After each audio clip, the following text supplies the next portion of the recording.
Good morning and happy Saturday, everybody. This is just a quick video before I do recesses later today. We had a request from one of our followers about toys. So I'm going to show you what some of our toys are. Most of them are bought. Some of them are just scrounged up. I'll give you some ideas of what the parrots seem to like. So, as an example, this is one of the ones from Zorro's Toys. And they're paper cups with cupcake liners. So paper cups with cupcake liners and a plastic wiffle ball in the middle. Cardboard tubes. These are called birdie bagels. They're just rolled hard paper that you can get online. Wood, blocks of any type of untreated safe wood. So basically pine, balsa wood. Those are two really good ones. They're soft enough for them to chew on. So you'll see wood blocks everywhere. Literally most of our toys have wood. Wood, cardboard. You'll see a lot of soft rubber duckies. They like to chew those up. Again, more wood, leather. Now, if you're going to use any kind of leather, it needs to be vegetable treated, not chemical treated. So they call it vegetable treated or vegetable tanned. Infant toys, basically anything from the infant section at Target or Kohl's or whatever else. If they're rated for children, if they're safe for children, they're going to be safe for parrots, except for the super small bits. We don't use anything small, but most toys for children don't have any small pieces, choking hazards. So, as I said, this is a big chunk of cork and more wood. It's pine wood that's been dyed. A lot of things you'll see are seagrass. So this is actually types of seaweed, seagrasses. Same thing here. These are seagrass with wood blocks and paper cupcake liners because they're food grade. Cardboard and paperboard packing materials. You'll see a lot of stuff here with cardboard boxes or pieces of cardboard. Chunks of cardboard. I actually stick it through the cages all the time. Let's see. Sunny, that's my face. So there's cardboard. I just put it through the bars. Just like that. And they'll go and chew on it. Just like that. So there's tons of cardboard. Most of the cardboard I use is things from cardboard packaging that had food. It's food wrapped, or it has to be clean.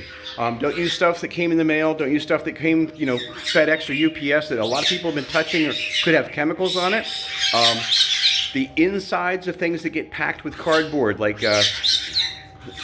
stereos and TVs, you have those pieces of cardboard that are folded up in squares or whatever to help fill.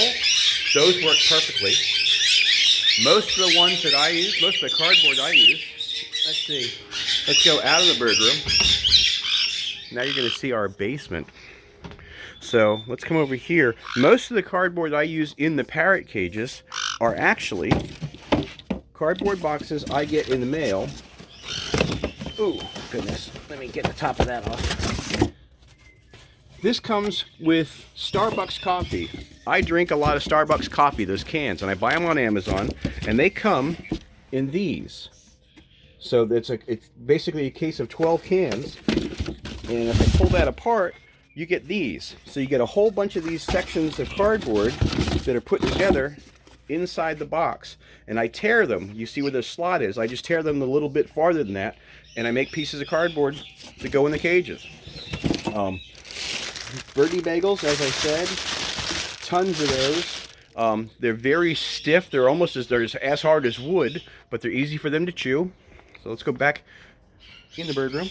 You enjoying this field trip, Sonny? Otherwise, oh, careful there. When you look at the foraging boxes that have all the different toys in them, wood blocks, shredded paper, clean shredded paper, birdie bagels. Toys made out of different types of seaweed and stuff, leather string, plastic bits, little plastic balls, wiffle balls, little wiffle balls, or ping pong balls. They love those.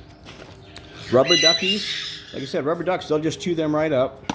The pieces of paper that are unfolded, this is from one of Melissa's toys, from Zorro's Toys for Rescue. That's basically it. Wood. They love wood.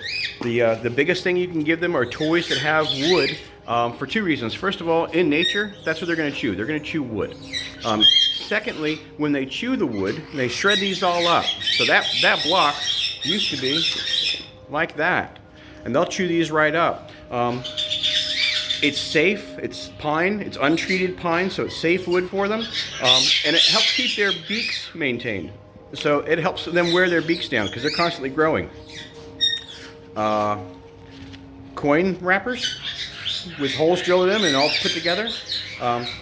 Basically, there's a ton of things you can use as toys. Our biggest thing that we promote or we tell people to use are shredders. Things that can be shredded up, chewed and shredded, and they need to be safe.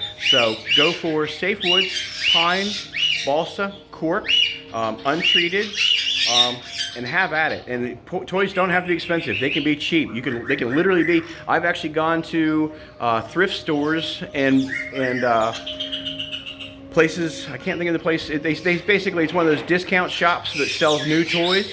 Go in the kids section, the baby section, and look for toy blocks, wooden blocks for children. Those are untreated and the paints are safe because they're made for kids. Just buy those. Building blocks, any kind of wood blocks, that's the biggest thing. And you can hang them up. We hang up with tie wraps. Nylon cable ties is what we use for most of our toys. So almost all of our toys have cable ties or a link from a plastic chain you can use to hold things up. But we use cable ties to hold the toys up. We don't use any, for the most part, metal. You'll see cable toys. We got skewers that we put stuff on. We do have some metal hardware. It's typically these heavy links that can be threaded together. Otherwise, we don't use any of those pear-shaped links. Those links that come with cheap toys, even with some of the good toys. Those little pear-shaped metal links that thread together only thread on one side. Those are extremely dangerous. The birds can loosen those and get them caught up underneath their beak. So that little hole under his beak, hi Spike. That little hole under the beak, they can get that caught up in there. So you don't want to use any metal hardware if you can avoid it. And if you use nylon cable ties, as we do, make sure that when you use them, they're pulled completely tight. Don't leave a gap in there where they can get their feet in. So you can see there's almost no gap there. There used to be a toy there, no gap there. Same thing here. Pull them completely tight. This is not rope, that's sisal rope. Same thing. Don't use cotton rope. Don't use polyester rope. Use sisal ropes. Use natural fiber ropes because the birds can chew those apart, and it's very unlikely they're going to get caught in them. Cotton ropes shred, and the fibers they can't digest, so that can become a problem with intestinal blockage. So stay away from, ouch, hey you. So stay away from cotton rope, stay away from metal hardware that can be easily opened or manipulated. And then toys, wood toys. If you have any more specific questions, I'll be happy to answer them. Like I said, you see some of our toys in here and there. It's, seagrass mats that are folded, a lot of cardboard and paperboard, tons and tons of wood. Hello, little one. More wood. We have more wood blocks in these cages than anything. Popsicle sticks are good. Cardboard blocks. So that's really all there is to it. It's like I said, cardboard and wood. I hope that answered your question. If you have any questions about toys that I haven't answered, or more specific questions, feel free to ask.